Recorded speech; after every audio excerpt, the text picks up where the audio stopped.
I heard Minister Isola's interview where this question was put to him, and he suggested the difference is that I am using Snag politically because I come out, well, Snag comes out with comments against the government. Look, Snag praises the government when it has to. In a recent budget address, PR relating to the budget address, praise the government for initiatives that they had taken that progress send provision, and they also said where they felt that work had to be carried out to further progress it.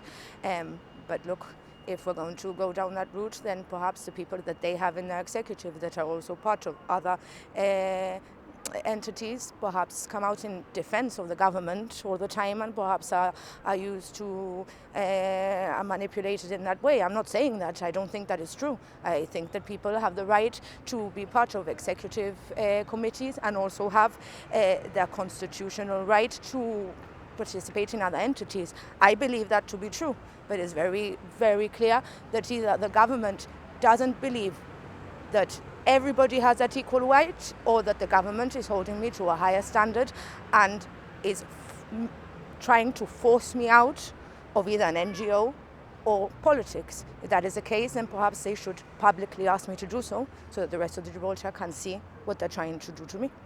The reality is that you are compromising Snag, because the perception will always be that your arguments will always be open to be construed as being for political gain. Look, the perception is what the government wants the perception to be.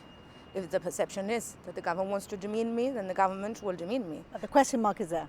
Well, the question mark is there because the government poses that question mark. Snag works with schools, it's worked with all government schools. It has successful collaborations with the care agency, with the mayor's office, with government institutions. It has a successful relationship with the Charities Commission, private donors, private entities, businesses. It has many, many donations from the community, from private entities. It has never faced a single allegation of exploitation or manipulation. These allegations are only coming from the government. Well, you've barely dipped your toes into the political waters. So how do you feel now? I feel, to be honest, I feel very disheartened. I understand that when you enter into the world of politics, you do so knowing what there is, but I don't think that politics should be toxic to the point where I have to keep on hearing our own government suggests that I am using vulnerable people. Activists keep on writing that I am using my own child for political gain.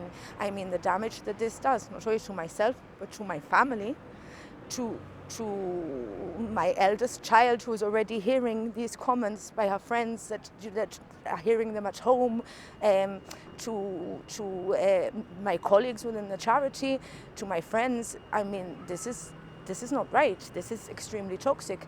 And aside from this, I can put up with that. But what I cannot put up with is the way that my hardworking colleagues in an NGO that give freely of their time and voluntarily of their time to support public institutions that come under the care of the government are getting dragged into this for the sake of party politics by our government. That is something that I cannot put up with, and that is something that has to stop.